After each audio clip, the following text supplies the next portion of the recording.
good afternoon, or at least it's afternoon here where I am, or just afternoon, or it's just noon. I'm Dearg Due of Chthonia podcast, and this is the Monday live stream. I did do a live stream on Thursday. Last week was really quite busy because I was teaching both. I was teaching all day Saturday, and then I had something going on Sunday. Yeah, I was actually teaching a class as well. Actually, Monday. Sorry, I think I kind of have that. I can't even remember from week to week what I'm doing here anymore. Labor Day was this past week, that's why. Labor Day and my sister's birthday, so I did not do a live stream on Monday, but it's been a very, very busy time. There's quite a lot going on right now, so I think the first thing I want to do is talk a bit about what's going on at Chthonia right now, in terms of all the work that we're doing, because I just have a tremendous amount going on. I was looking at my calendar for the autumn, and I'm thinking, God, what... Am I going to have the time to do a lot of the things that I want to do? I actually took some time out for myself this morning and went out and had breakfast out, which I haven't done in a really long time. It used to be something I did on a regular basis, but I think once I had moved to the UK and that wasn't really a thing, I kind of stopped doing it. So here I am. It's So I'm kind of just trying to catch up with a bunch of different things today. I am teaching some more classes in person here this weekend. I'm doing a lot more, like I said, on my other page, Transition Life Coaching. I'm teaching an intuitive development class. I'm teaching, which has been going on. I think we're on week 3. We're about to go into week 4 of that. I'm also back teaching at the university. So that's happening right now. Again, in fact, I've got to check student work today and see what's been handed in. And actually, speaking of schools, the most important thing is the Institute for the Study of Feminine Myth. That is my that is my new school that I'm starting, and actually begins on October the 2nd. So if that is something you have been interested in, a lot of people have told me they've had an interest. So registration is now open. Now I'm trying to keep it flexible because there's some people who want to take the whole semester and do the project and everything else, which is literally a full term. Plus there's 4 instructors in total, and I've talked about this before, so I don't want to repeat all the details. I did do a recent post about it, and I do actually have a link to the website now on the Chthonia. If you're following me on Instagram, I have a link there. If you see this on YouTube, I will put a link to the ISFM in the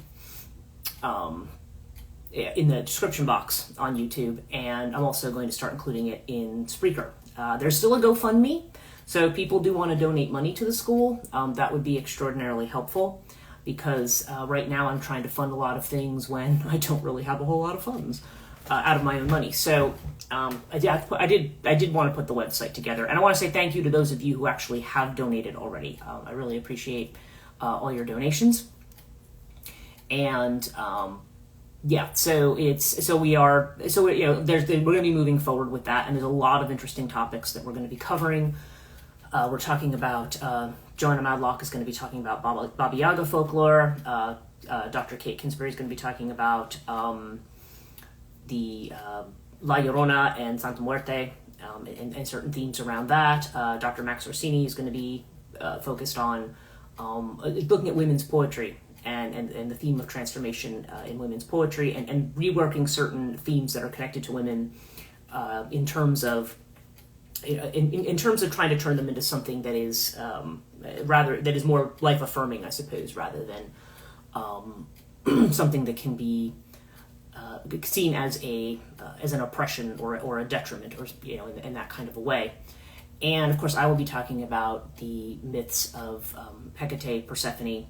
And rites of initiation. So with Persephone kind of representing that phase of life between childhood and young adulthood for women, and of course Hecate to a certain degree representing that wisdom that comes later in life, that sort of light through the dark in that particular sense, which has to do more with experiences of life that are certainly much later and maybe connected to the things that are in shadow for us.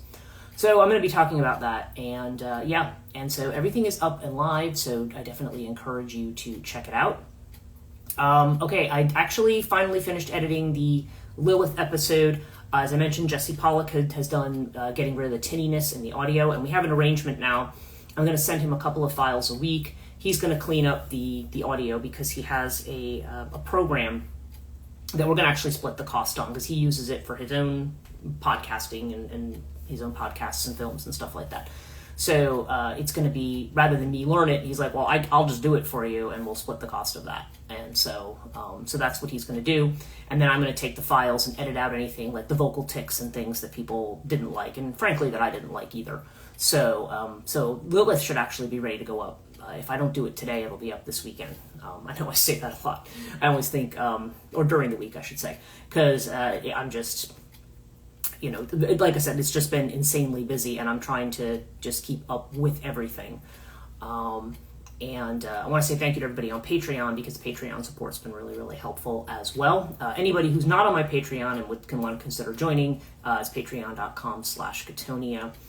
And that's funding all of these initiatives. And like I said, I do have a separate account that I'm putting together just for the school. So so like I said, we're starting classes October the 2nd. So people who want to join, definitely check it out. And right now, I don't have a specific email for the school. Everything's connected back to Chthonia right now, because that's the LLC under which it's under. So, but eventually I'm going to have, I'm trying to work through all that through the month of September, in addition to everything else going on. I am doing a presentation tomorrow night locally in Mount Olive, and then I'm going to be doing one, and then like I said, I'm teaching a class on Saturday up in Milford, where I frequently do a lot of in-person work and also in-person healing work. So so quite a bit going on. Also working on some writing and some new things that are going on. One of the stories I've been wanting to finish, I might have mentioned this on Thursday, that I feel almost kind of pressured to finish this one novel.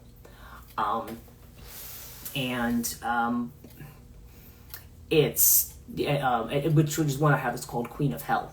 But I feel like there's, that's the thing with everything that I write. It's kind of like there's new strands and it ends up going in new directions.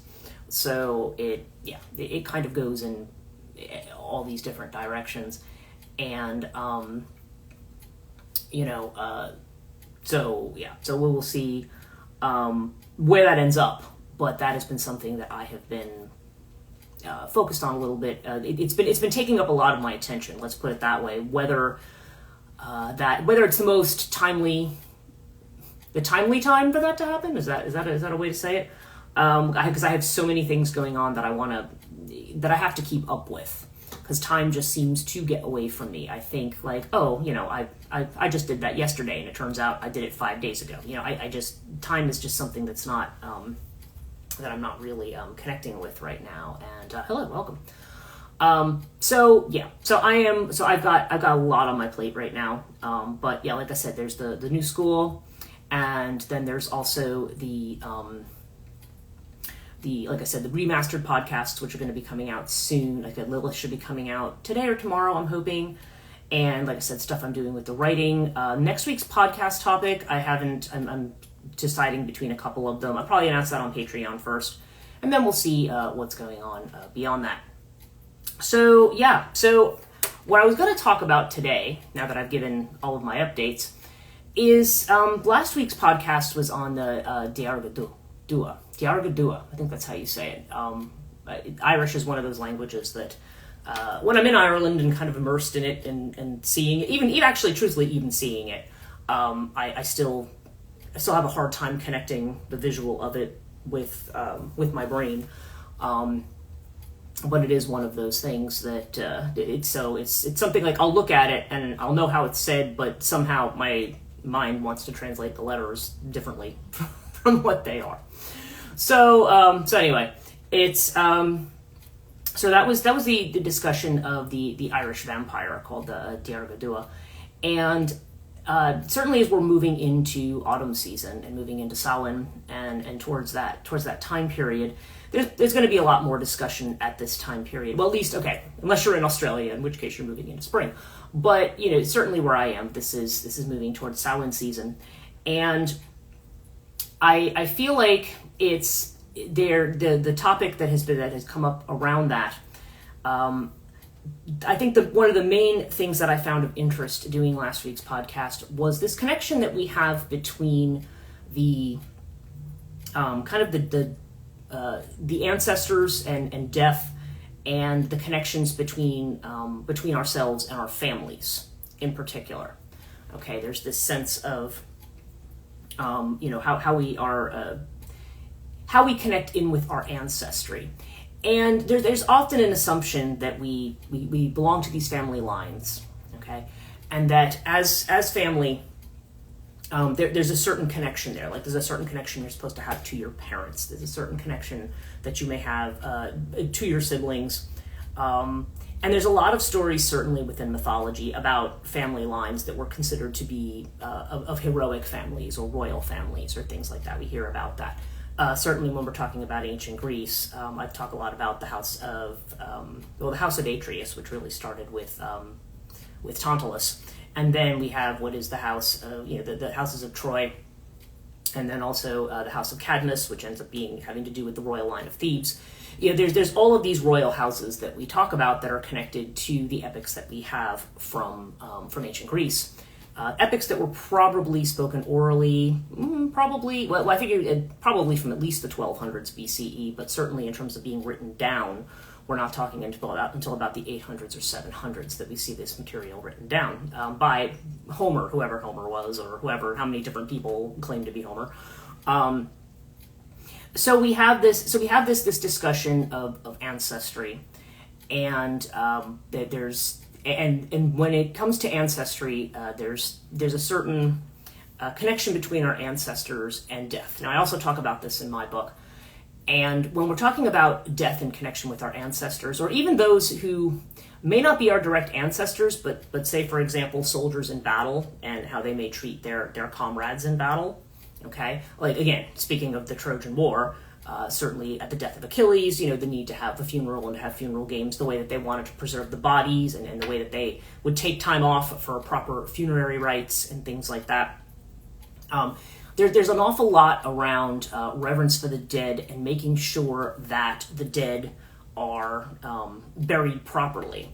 Certainly in that particular part of the world, it would have included that. Now, at that time, they were not so much burying bodies as they were burning them. Okay, it was a funeral pyre.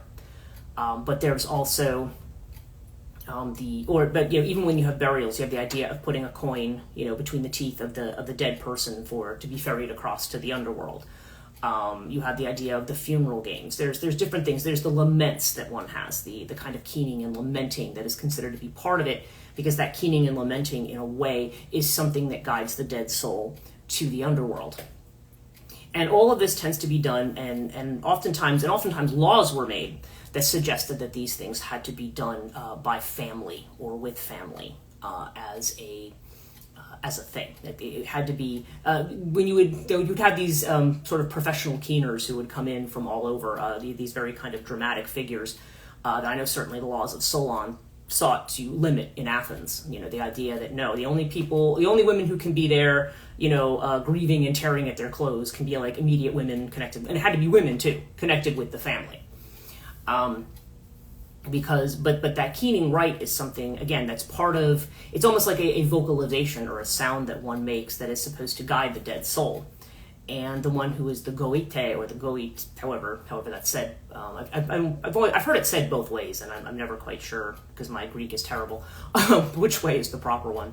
But that is the person who later on became associated with magic and magicians, and the idea of either bringing the dead back in some way, or there's this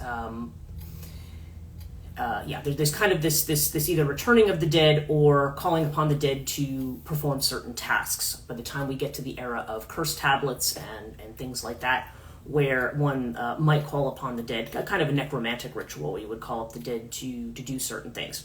Certainly the dead were called upon a lot because, interestingly, as a dead soul in the underworld, you are... They're like a weak, they're like a shadow of what they were. And I've talked a lot about how the souls have different parts in ancient religion. Right now we tend to think of, you die and your soul goes to heaven, hell, whatever people think the souls go, or people assume it doesn't go anywhere, there's like nothing. But if you believe in the idea of the soul, we tend to think nowadays of the soul as being kind of this singular thing, this singular type of figure.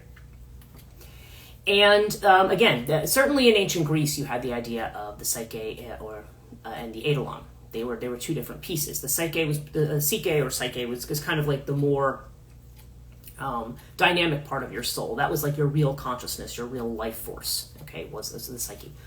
The eidolon was what remained in the underworld, and that was kind of a shadowy figure. The eidolon were very, very shadowy, and when we hear descriptions of them in ancient writings, so for example in the Odyssey, when Odysseus goes with Circe to the underworld, and they perform the necromantic ritual to bring up Tiresias, the prophet Tiresias, we see that what's required is a sacrifice of a ram, and they put the blood in the pool, and then the dead drink from the blood to be able to have enough vitality to speak, because it's assumed that blood has a connection there to the life force. That's why you see blood used a lot in Chtonic rituals, because blood, we talk about blood with ancestry, but also blood with just containing some kind of a life essence or a life force. That was the way it was understood. And so when the dead speak, but you know, if Odysseus, for example, he sees his mother and he goes to embrace her and she's just smoke and shadows. I mean, that's what the Eidolon are. They're just smoke and shadows. And she actually, because he says to her, the way he puts it is this a trick of, is this a cruel trick of Queen Persephone? And she says, no, this is not a trick. It's just that the substantial, what's left here is insubstantial. The substantial part of the soul flies away. It's something to that effect that she says. And so, so the psyche is that almost the idea when we think of the soul as having wings. I mean, that's the piece that flies away, and then this eidolon is left behind. So, but nonetheless, in order for that piece to be at rest, to be in the underworld where it belongs, and to have things being complete, there's certain rituals that are required. Now, as we move into the era of Orphic rituals and of what we think of as Orphism, and again, I use that term advisedly because it covers more than one variety of mystery cult. Okay, and it's been suggested that it's a term that's a bit like New Age in a way, in the sense that it's an umbrella term for a lot of different thought processes. Certainly with Orphism, this is the first time you see things like what they call hieros gamos, the idea of scriptures that are written down. Ancient Greeks did not have written scriptures. I mean, you might have tablets and things that might record things that went on in temples and so on and so forth. But you didn't really have these kind of written, like now we think about sacred scriptures, we think about the Bible, the Quran, the Torah, that wasn't really a thing at that period in time. Probably because writing was still a relatively recent development, but a lot of this stuff was not written down. But by the time you get to the Orphic cults, you're definitely seeing things put down in writing. Probably the oldest thing we've seen of that is the Derveni Papyrus, which, and again, who knows, there could be older texts that eventually are uncovered, but also we have the variety of curse tablets that are uncovered. And we definitely get the sense that the Orphic rituals, one of the reasons that they were important to people is because the initiated would have a complete death when they died. So they were not going to be left in this kind of languishing, in this kind of in-between kind of state. Now, there's really two different types of dead that were considered to be dangerous, and one's the Aora, and the other is the Bianothanatoi. That was the other type. And those are two types. One is the restless dead, and that tends to be those who have died before their time, okay, in the sense of a woman dying in childbirth, for example, or a girl dying young and not, for whatever reason, having a death before her time. It could even something like probably like an infant death, or a woman just dying before she actually has children. That's when we refer to the Aori. That tends to be connected to that, or the Aori. Yeah, that's got the I on the end. And then the other are those who have died a violent death. Okay, and the violent death could be self-harm. The violent death could be It could be other things as well. It could just be being murdered by somebody. I mean, those who had died a violent death. In both cases, and in cases especially where either the body is desecrated or the body is not buried or the body does not have proper funerary rites, you can create a situation where you have the restless dead, where they are not admitted to the underworld because they have not observed all the proper rules, or the body has not has not been finished. The rites have not been finished. Okay, there's like an unfinished business that's here, and sometimes that can happen even if the body is buried. Okay, but there's this idea that there is a restlessness to that spirit, and there's an awful lot in these kinds of ancient rituals that are about. I actually have my copy of The Restless Dead by Sarah Iles Johnston, which is a really great book. She talks about the Aoroi and then the Biothanatoi, and she talks about the ways in which people sought to protect themselves. But one of the things she notes in this chapter, which is really interesting, she says. Okay, I'll just read to you what her summary says here. She says, the living had to meet not only certain basic needs of the dead, such as burial and periodic nourishment, hence the idea of bringing offerings to the dead, which we see now, I think, imitated in the idea of bringing flowers and maybe other things to the grave, or if you see, like in Mexico with the Day of the Dead ceremonies and things like that. And certainly I believe Halloween, or Samhain, was certainly originally intended to be this kind of a thing where the veil is thin and where you put out a supper for the dead and you provide for the dead in some way. But they had more complex needs as well. They had to help protect them from immediate threats after death, such as demonic interference, to help guarantee their safe passage to the underworld, and occasionally also to perform rites after the death of an individual in order to purify, quote-unquote, his or her soul, or otherwise help it achieve a peaceful afterlife. Care of the dead was a civic concern as well as that of concern of the individuals most directly involved with any given dead person. This was because the displeasure of the dead might make itself felt not only against those immediately responsible, but against the entire group. We shall see, she talks about further instances in chapters to come. By the classical period, the souls of the dead might be manipulated by ritual practitioners who had expertise in such arts. As servants of the living, the dead might be pressed into all kinds of service, but they were particularly used to injure others among the living. And by the way, the dead did not like this. They were not, frequently did not like to be utilized in this way. But generally it was done in the form of a pact. It was kind of like, okay, you go do this and I will provide something for you that you need in death, maybe that you haven't gotten, especially if you're a restless spirit, if you take care of this thing for me with this living person or provide me with this information or whatever it is. Troublesome ghosts could also be exorcised or controlled by these practitioners, which are often called goite or goit, like I said.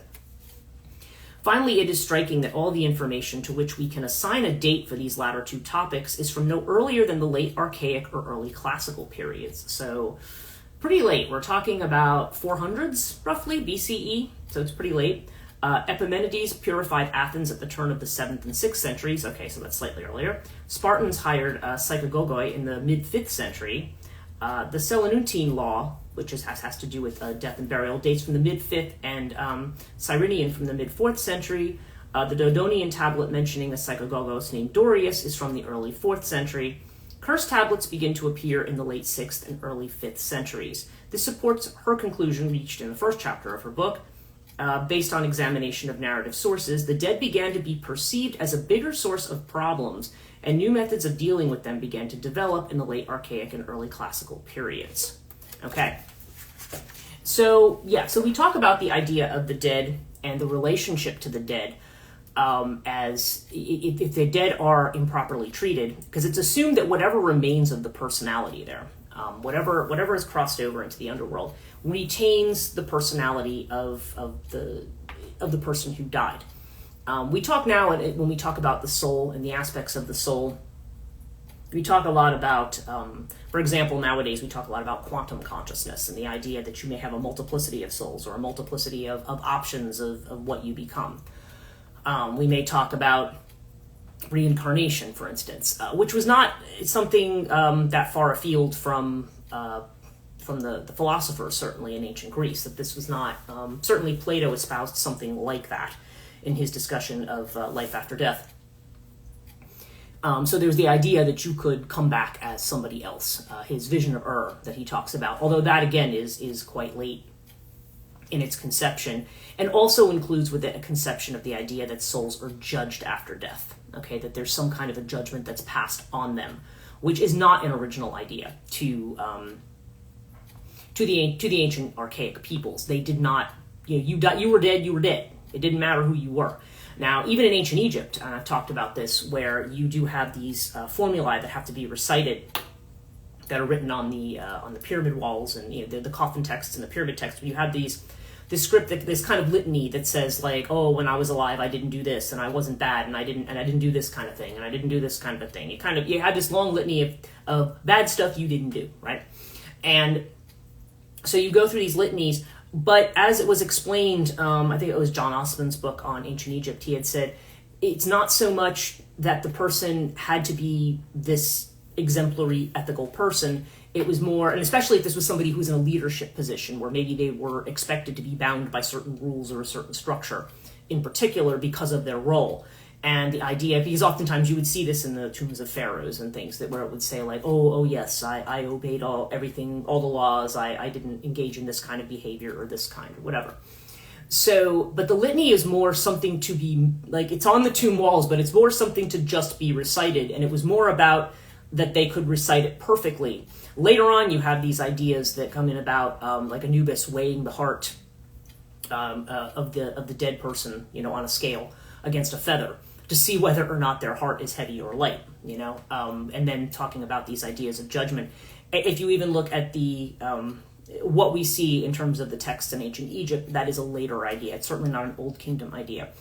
And it's almost like Egypt kind of went through its own metamorphosis, or its own kind of, I don't even know if I want to say evolution, but its own development in terms of its beliefs about life after death. But even they kind of started with the idea that, they kind of believed in this idea of an upside down world, where a lot of people went. The only one that was really eligible to kind of almost follow that journey through the 12 gates, so to speak, was the pharaoh or somebody from the royal family. Like that was really the only one, because the pharaoh was like a god, so therefore they could follow the journey of the gods.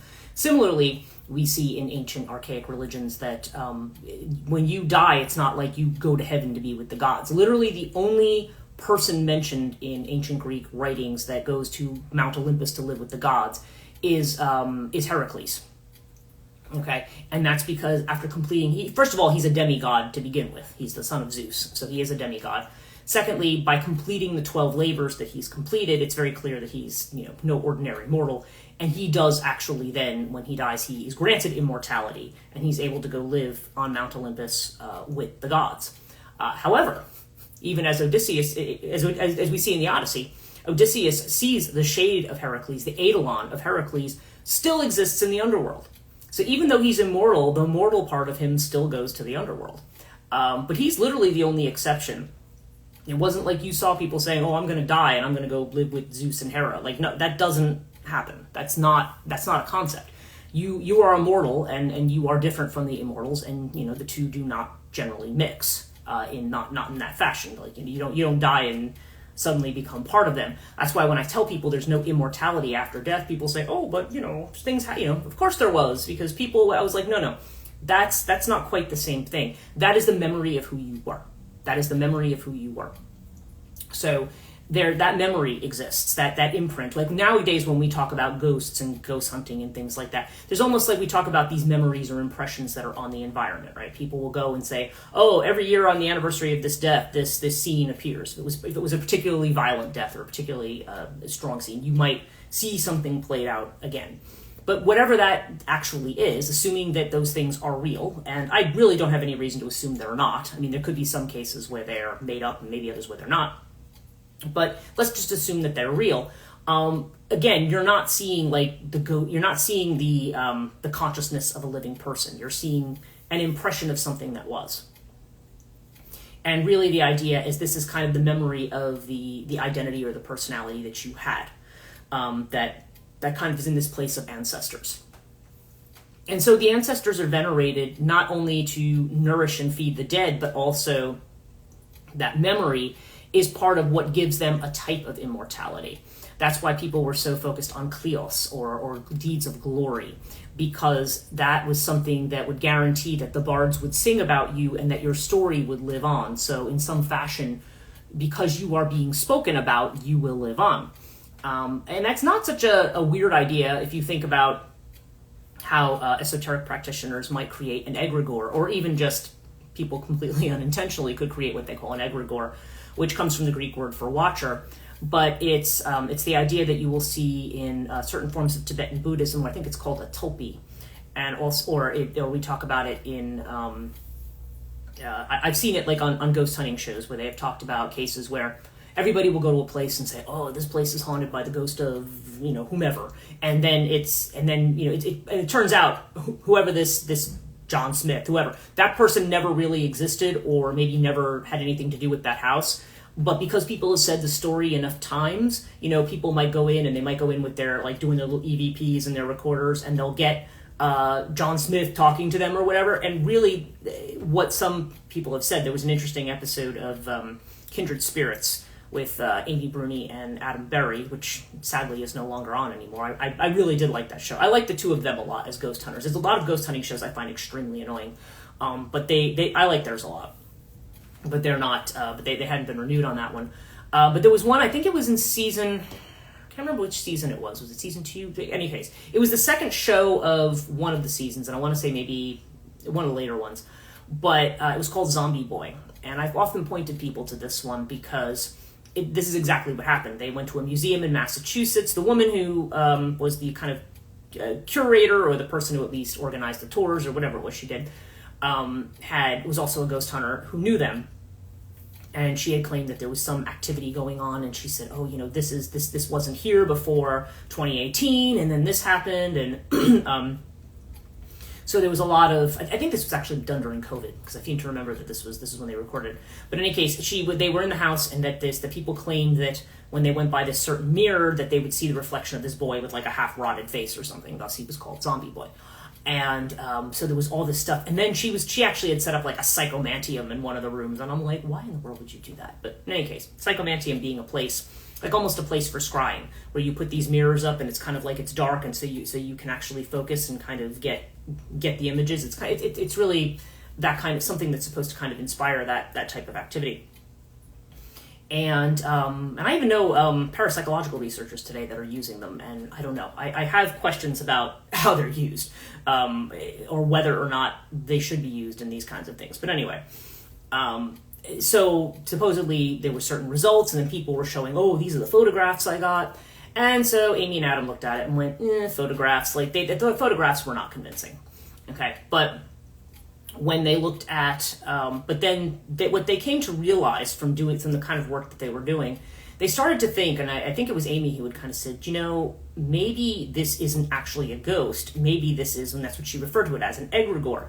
Maybe this is just a thought form. It is a being that has been created by people's thoughts. Okay.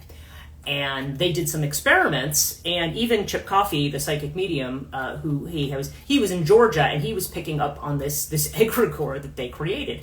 And when they talked to him later, because he literally got in his mind like Frankenstein, like this is something somebody compiled or put together. And it was just very interesting how that came out, but Amy Bruni had said at the end of the episode, she says, we have to really watch out for this, because there's a lot of cases where we think we're dealing with a ghost, and whatever that is, and it's not. It's just it's almost like some impression that's created on the environment by people's thoughts.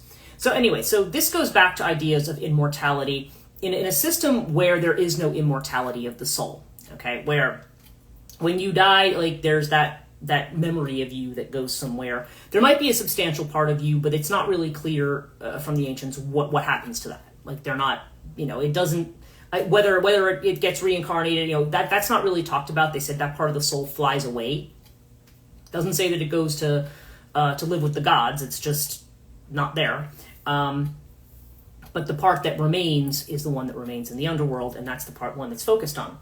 So So when we talk about this with ancestors, so when you do the regular rites, when you go to the tombs and provide offerings and things, or certainly what we see in ancient cultures as ancestor worship, which is probably the earlier forms of religion or what we think of as religious practice among humans.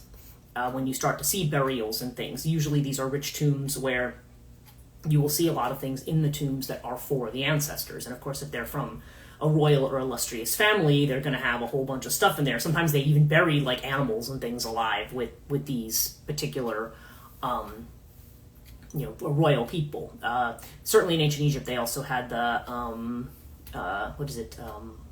Ushabti, I think it's called. I'm not sure I'm saying it right, but they're those little statuettes that they would put in there that were supposed to represent people or servants that they would keep in the tomb with them. So there was this idea that that some aspect of your ancestors survived, but it was something that almost had to be fed and treated like you were still alive. Okay, it was still you and you were still alive. But there was acknowledged there that there's something there, like you've gone to a land that is not the land of the living. But that world, but again, what remains of you is just this shadow. But it's a shadow that is capable, weirdly, it knows nothing of what's going on in the present, but actually can tell you the future. That was always a feature of the ancient dead. And they had the propensity, like you had to keep them satiated, because if they became angry, they did have the ability to attack you, and often the way that they attacked you was by causing madness. And this could be some kind of psychological metaphor for guilt around a dead person, or the kinds of guilt that we inherit ancestrally. Because there has been discussion about that, even in neuroscience and things like that. The idea that certain, like we think of inheriting traits from people, like I don't know, hair color, eye color, body type, we may look like our parents, things like that. We think about inheriting that kind of stuff. We might think about inheriting genetic predispositions to certain diseases and things like that. But you can also inherit certain types of worry, anxiety. For example, if your family lived through a lot of poverty and was impoverished and always worried about money or starvation, like you might be living now and you might be fine and have everything you need, but there's something in your DNA that still makes you worry about that. Because it's literally like the emotional anxiety is also imprinted on the DNA, and that can get passed down to people.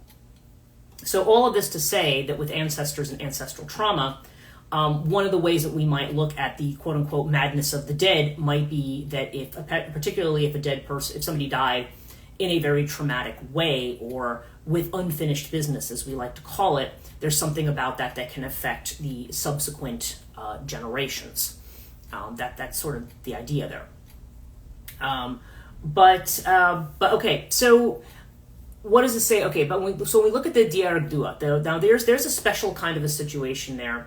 It has to do with the role of women in society, certainly in societies that we will think of as patriarchal. And really, even if we're talking about the era of ancient Greece in which we do have writing and so forth, we're really coming out of an archaic period and into one. Certainly, you're talking about a tribal setup, and the focus of those tribes is going to be on what I call the oikos, or the household. Okay, so it's a focus really on the family, and in particular, we hear about the families that have status, and so therefore, when marriages were arranged, because the woman was going to be the one who was going to carry on that lineage, then when she did so, therefore when she was going to be married, it was almost like you had to marry into the correct bloodline. Okay, there was a whole big thing about marrying into the correct bloodline. And so this is why marriages, the idea of marriage as a love match, really in theory was not, I mean, they could be love matches, but they were more business arrangements between families. Perhaps within certain classes, they could be more of a love match potentially. But it was not really so much about that. It was about who were you going to marry that was either going to provide the dowry or the financial support, or who came from a suitable aristocratic background to support the bloodline of that particular family.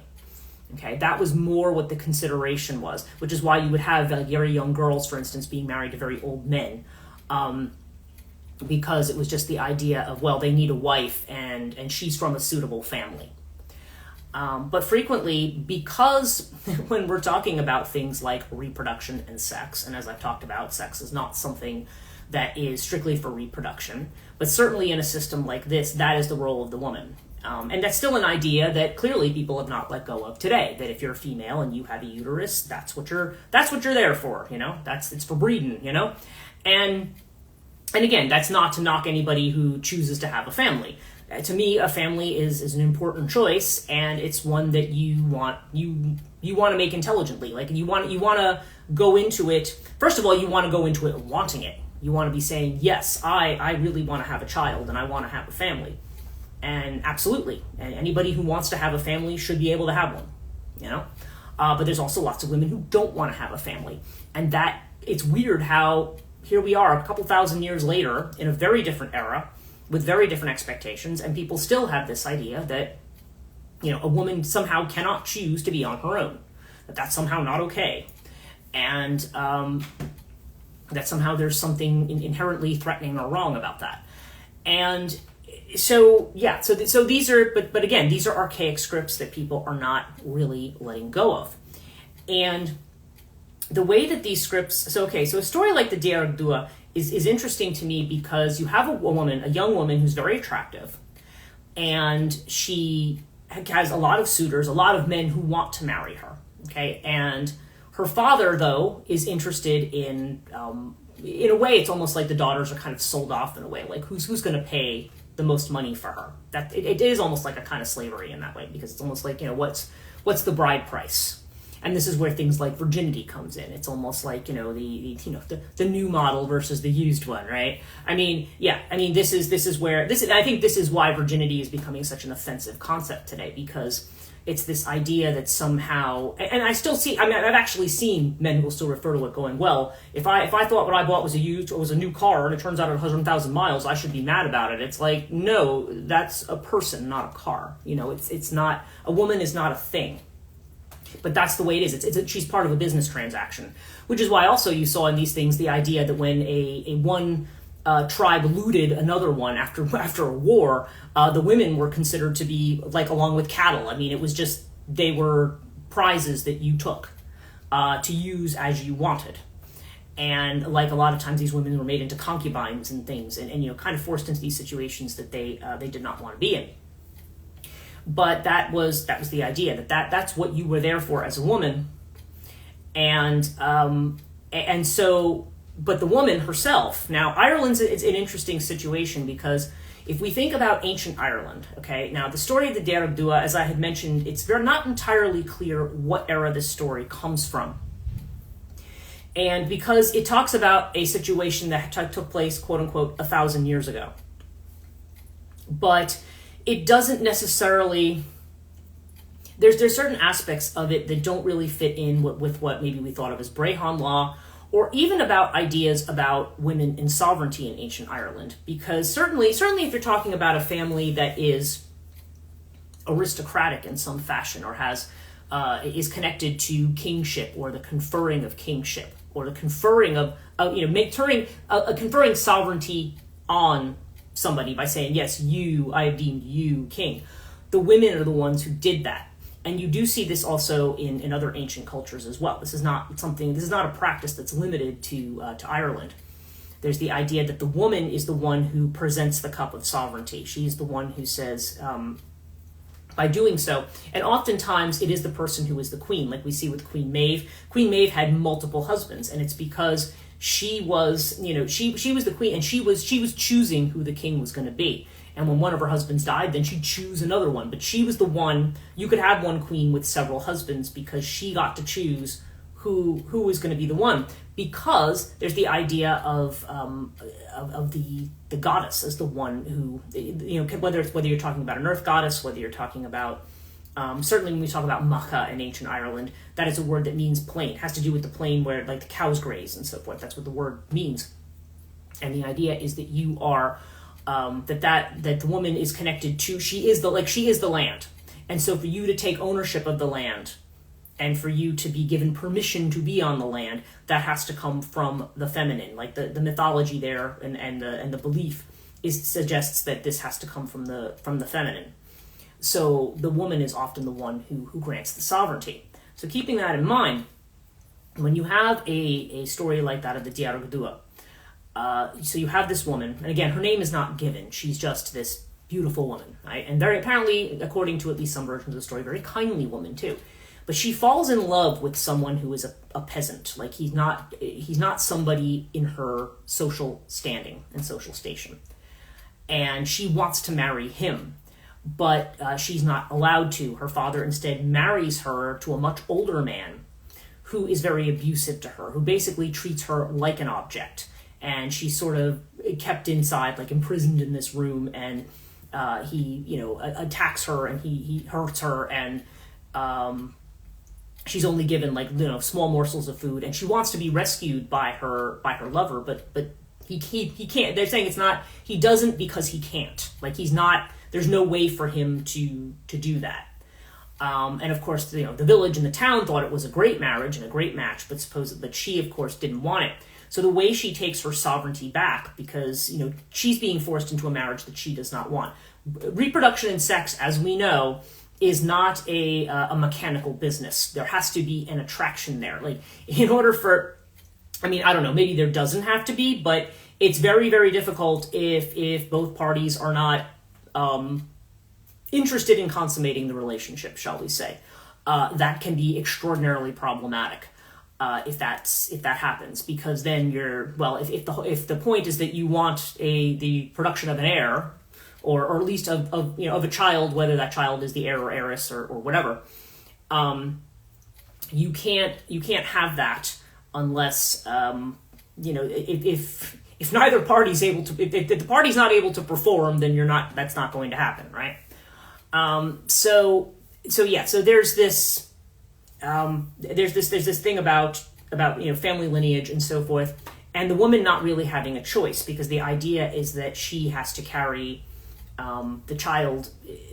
She's the one who is sort of given the duty of extending a family line in some way, is the way that was conceived of, and this tends to go against more of the natural instinct that one would have towards falling in love with somebody that really is something that transcends social class and how much money you have and so forth. Now people tend to look down on that, right? They'll say a woman who's just looking to get married to be wealthy or something, they'll call her a gold digger or something like that. That was literally the way it was. That's literally the way it went. It wasn't her, it was her parents who would say, oh yeah, that one we think is suitable. You still saw things like this even into the 20th century, where you would have, I forget who it was. It was somebody who I knew who, it was like when he was dating this woman who I talked to. She was an older woman. Like when she was dating the man who became her husband, it's like he went to her parents' house and took out his checkbook to show that he had enough money to take care of her.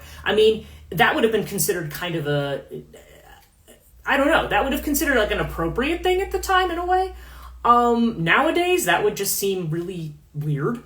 But that was kind of a thing. It was like, is this match suitable on either side? Is this a suitable match? And it didn't have anything to do with how anybody felt.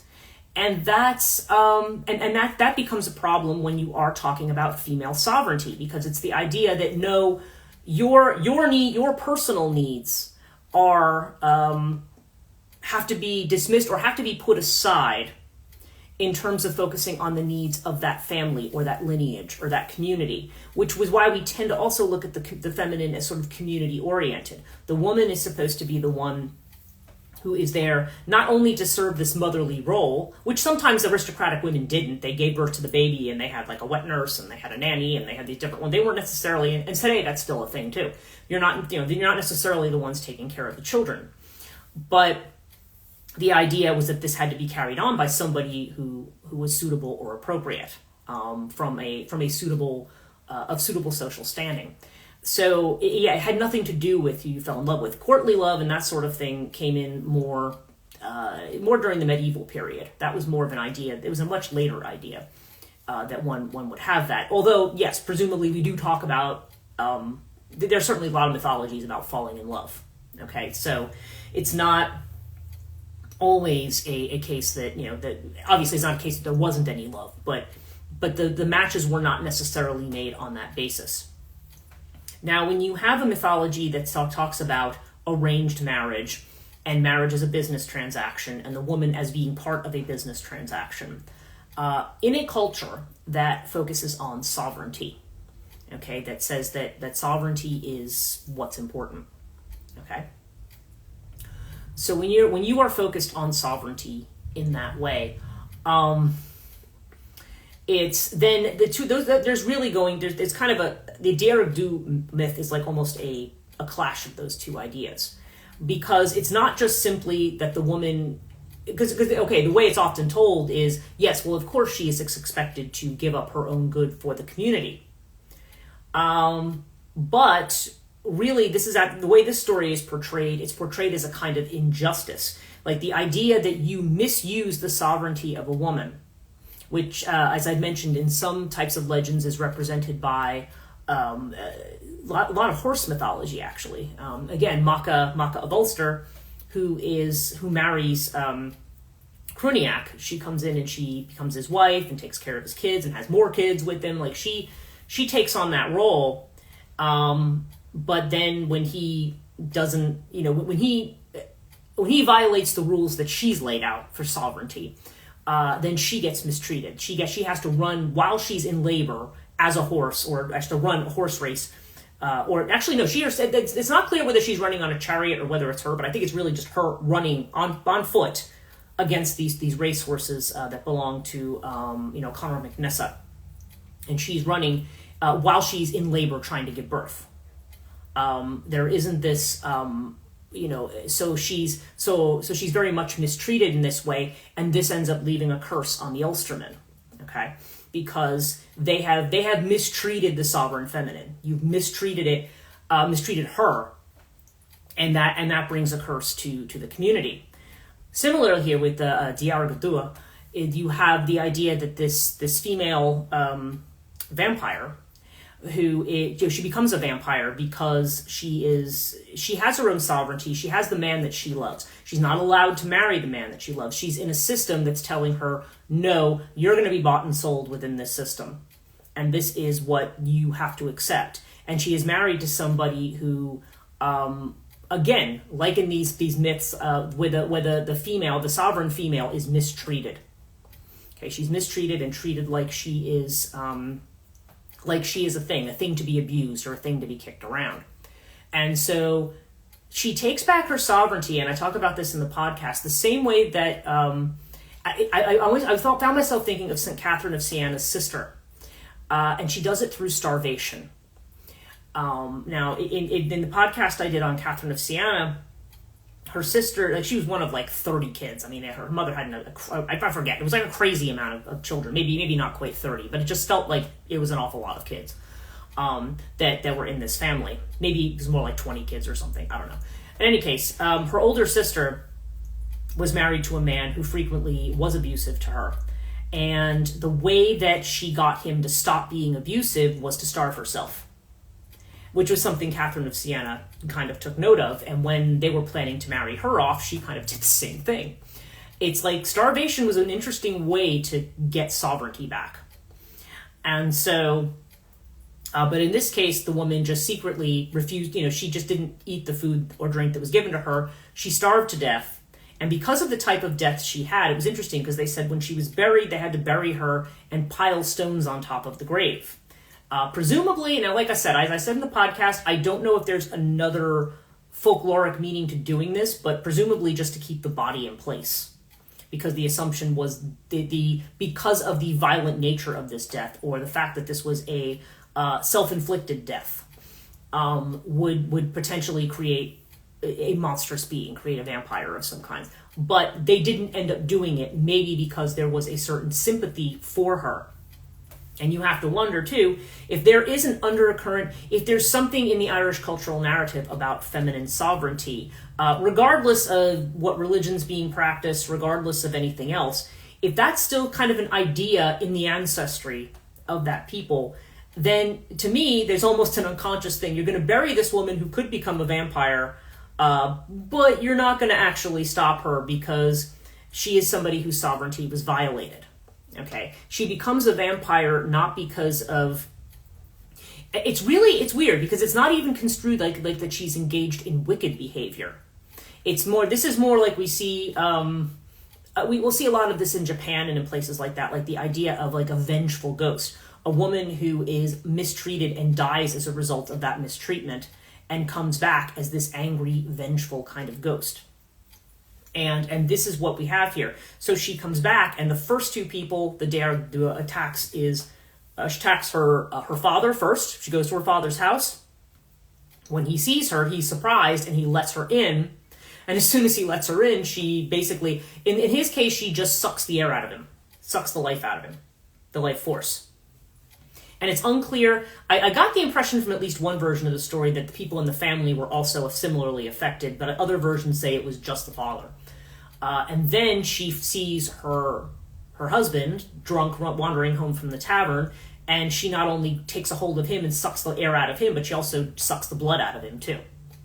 So she becomes this kind of vampire, and then it's said that on the anniversary of her death, she rises and she... and this is a Waterford legend, but... that she comes and that she can attack men, young men. And this bears some similarity to other stories like that. It's a different type of story, but even stories like that of like La Llorona, who drowns her own children because of her mistreatment by the husband. Although there, it seems almost more like she's the one who's considered to be at fault here. So this is almost like her becoming a monster because of her crime. This is different because... this is a woman who did not commit any crime. It's just that, and she is somebody who was denied sovereignty over herself, and she's somebody who, in giving up that sovereignty, was not really rewarded for it. She no longer was a human. She was like an object to this person, just some attractive thing that he had around and that he frequently abused, just because that amused him. So really, the inflection of the story is that the husband is an absolutely terrible person, and the father is just greedy and heartless. I mean, that's really the way... if you're going to get into the morals of it, that's the way it comes across. And so it makes it a very different type of vampiric tale. But it gets into this whole idea of ancestry and sovereignty, and what happens when those two things clash. We frequently see situations where people will make choices that the family does not approve of, okay? Whether we're talking about Irish myths or Irish families or not. When people make decisions that do not meet the approval of older generations, and the way in which that can split a family apart, because oftentimes you will find that is an individual who, in some fashion, becomes ostracized from the family because they did not do the thing that was expected of them, whatever that thing is. Now, again, I think for the average person, say, living in the USA or whatever, or, in one of these countries, I'll just say the USA, just for argument's sake. Somebody, didn't get the name of this lady. This is the last podcast I did, Patricia. It was on the, and I'm not sure, you might have to correct me if I'm saying this wrong, but it's like the Dearg Due. She's basically a vampire from Waterford, and she does not actually give it a name. That's just what she was referred to as. So that's the story I was talking about, and I'm talking about it as being this kind of different. Well, you've been listening to for a certain point the different type of vampire legend. So it's so she is this. So she is this. She's an interesting type of vampire because she's even very different from like the Scottish Banshee, I think, which kind of has this has this kind of idea that is connected to with the Banshee. You have these married men who go off and then they see these three beautiful women in the woods and they go off and go dancing with them and stuff, and it turns out the three women have like hooves for feet or whatever, and it turns out they're actually vampires, right? So a lot of vampire legends around women, they tend to be the Banati. I think it is a little bit different. What I'll do, I'll message you after this. Actually, I'll tell you exactly which legend this is. I don't know that she's connected. That this one is particularly connected to the Banati. But It's but yeah, this is a particular one that comes out of that specifically I'm told comes out of Waterford. So yeah, so I don't know. There's definitely a difference to this kind of a vampire legend because it's more connected to because again, the woman is actually the innocent victim in this one, but she becomes like this monstrous woman. So almost if you're going to look at it as I don't like to look at these always as moral tales, although sometimes they have this kind of didactic slant to them. I think I look at that as more being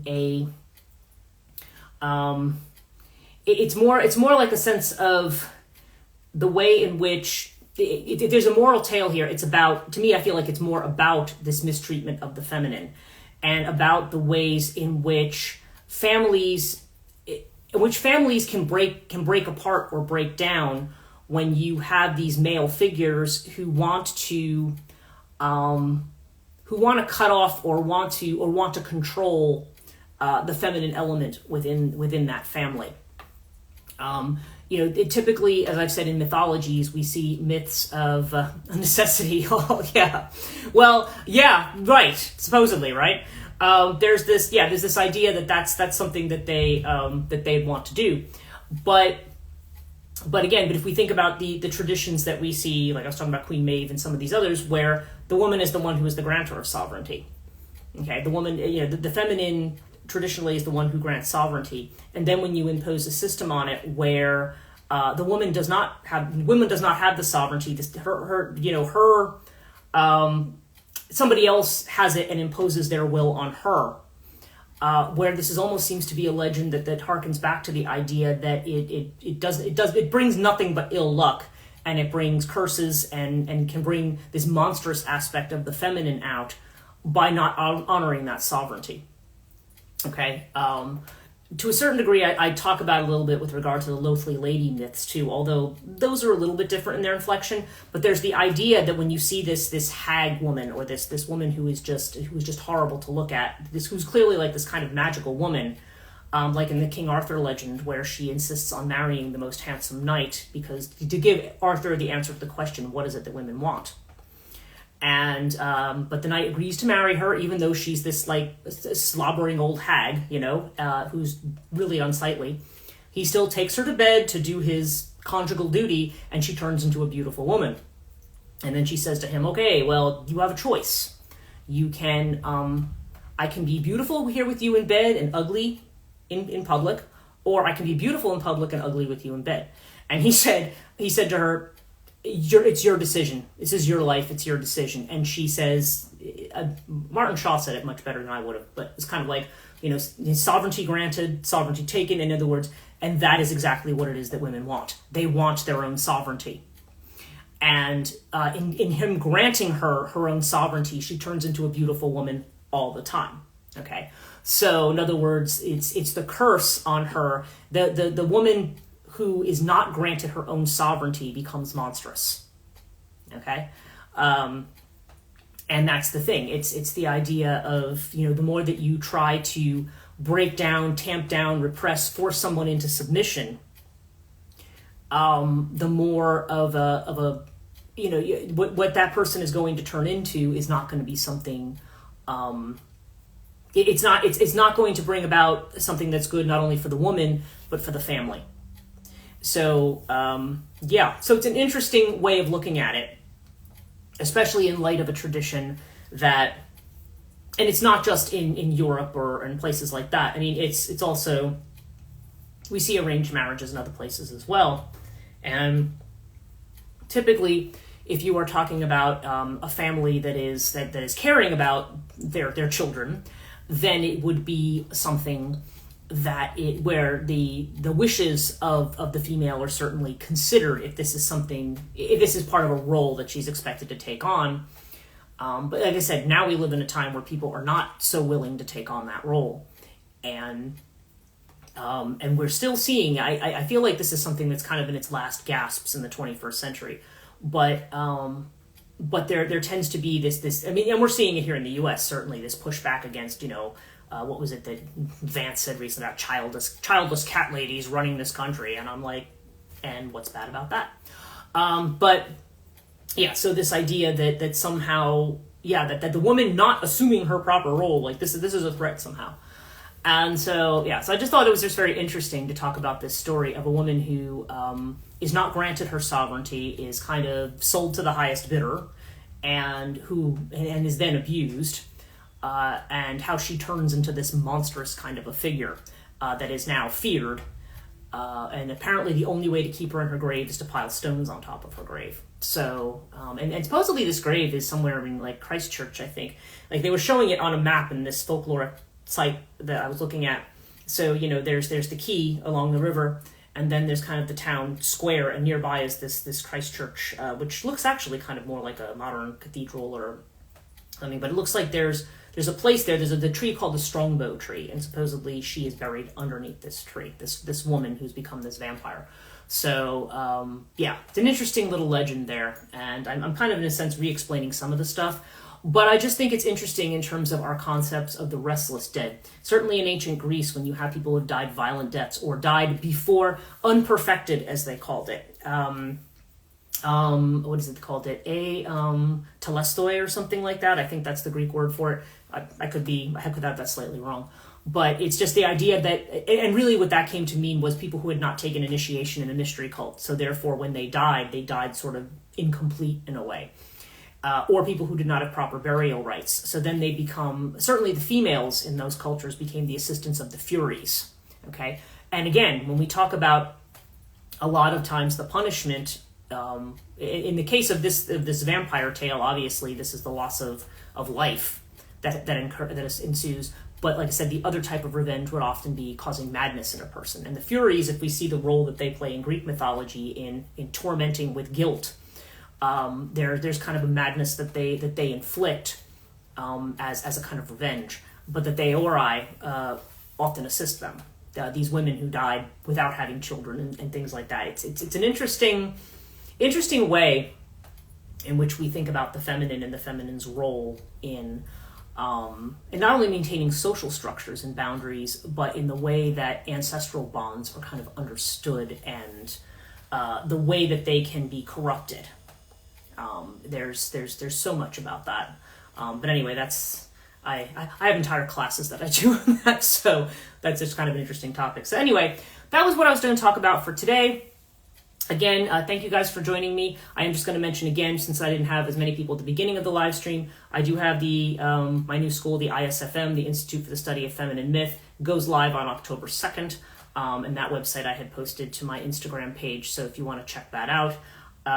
This is a whole new thing that I'm starting with 3 other faculty besides myself, and we are definitely delving into reworking mythologies and mythological narratives. And I have a video with the GoFundMe that explains exactly what we're getting at here. Plus I have all the mission and everything written out on the website. So, some new podcast remasters coming out and some other things, and then a new podcast next week. So, thank you guys so much for joining me. I really appreciate that you could join me this afternoon, or this evening in case of some of you.